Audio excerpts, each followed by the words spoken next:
क्या नाम है सर? मेरा नाम मोहम्मद फैज़ खान है। हाल ही में कल आज लगातार 2-3 दिन से राहुल गांधी का बयान आ रहा है। कभी नरेंद्र मोदी को बोलते हैं नरेंद्र सरेंडर, फिर आज हाल में उन्होंने बयान दिया है कि जो बिहार है, बिहार में सिर्फ मतलब ये है ना, गढ़ हो गया है अशिक्षित लोगों का पलायन करने का, और दूसरा वहाँ पे बेरोजगारी का, एक ये है। और फिर दूसरा बयान आज ये हुआ है कि बिहार में उनको उम्मीद है फिर से वहाँ पे जैसे महाराष्ट्र में हुआ था घपला वोट में, बिहार में भी होगा। और फिर उसके बाद ये जो सीधा सीधा आरोप बीजेपी के ऊपर लगाया जाता है, इस पर आपका क्या राय है? बिस्मिल्लाहिर्रहमानिर्रहीम रब्बि इश्रह ली सदरी व यस्सिर ली अमरी वहलुल उक़दतम मिन लिसानी यफ़क़हू क़ौली। बिरादरान हिंद, अस्सलाम वालेकुम रहमतुल्लाहि व बरकातहू। जय हिंद, भारत माता की जय। देखिए, देश में लोकतंत्र है। देश क्या है? देश चारदीवारी का नाम नहीं है। देश केवल इस वृक्ष का नाम नहीं है। देश बिल्डिंगों का नाम नहीं है। देश लोहे लकड़ी का नाम नहीं है। देश क्या है? भारतीय संविधान में लिखा है, हम भारत के लोग। ये देश है। देश की 140 करोड़ जनता देश है, और उस देश के लोकतांत्रिक प्रधान हैं प्रधानमंत्री श्री नरेंद्र मोदी जी। यानी कि वो देश की जनता का प्रतिनिधित्व कर रहे हैं।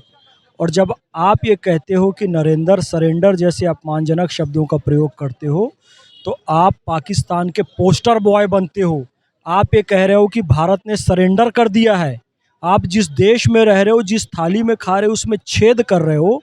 राहुल गांधी को शर्म से डूब मरना चाहिए कि ये देश पाकिस्तान से हार गया, वो ये कहना चाहते हैं।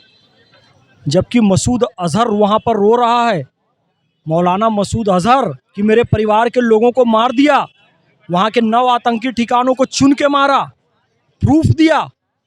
उसके बाद भी ऐसा शब्द कह रहे हैं नरेंद्र सरेंडर। सरेंडर कब हुआ था पता है? सरेंडर कब हुआ था? सरेंडर कब हुआ था मैं बताता हूँ। 71 तो आप पहले पहुँच गए।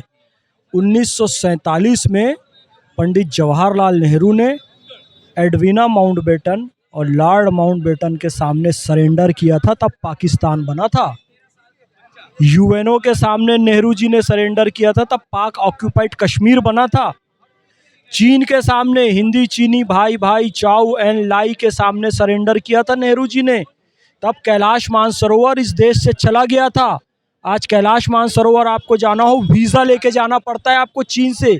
वो नेहरू जी ने सरेंडर किया था। 1971 में पाकिस्तान के 81,000 सैनिक छोड़े गए, 12,000 सिविलियन छोड़े गए, 93,000 लोगों को छोड़ दिया, अपने 54 सैनिक नहीं ला पाए। ये सरेंडर हुआ था निक्सन के सामने, कैनेडी के सामने। राहुल गांधी उस परिवार और पार्टी के हैं सरेंडर होने का जिनका इतिहास रहा है, उस पार्टी की औलाद। उनको कंपेयर किया जाता है, नरेंद्र मोदी को कंपेयर किया जाता है आयरन लेडी इंदिरा गांधी से।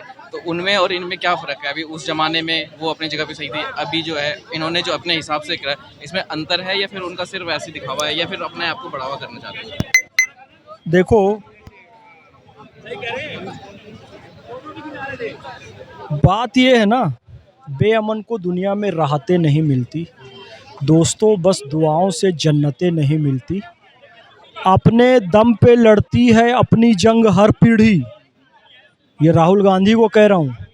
और आप इंदिरा जी और मोदी जी का प्रश्न पूछ रहे हैं ना, वो कह रहा हूँ कि अपने दम पे लड़ती है अपनी जंग हर पीढ़ी, बस नाम से बुजुर्गों के अज़मतें नहीं मिलती। इस दुनिया के आदमी अधूरे हैं, सूरतें तो मिलती है पर सीरतें नहीं मिलती। उस वक्त इंदिरा गांधी को जो करना था उन्होंने वो किया। और उस समय कांग्रेसियों ने नारा दिया, Indira is India, India is Indira. तब तो ठीक था कि भारत ही इंदिरा है और इंदिरा ही भारत है। आज हम कह रहे हैं कि नरेंद्र मोदी का सम्मान भारत का सम्मान है, नरेंद्र मोदी का अपमान भारत का अपमान है।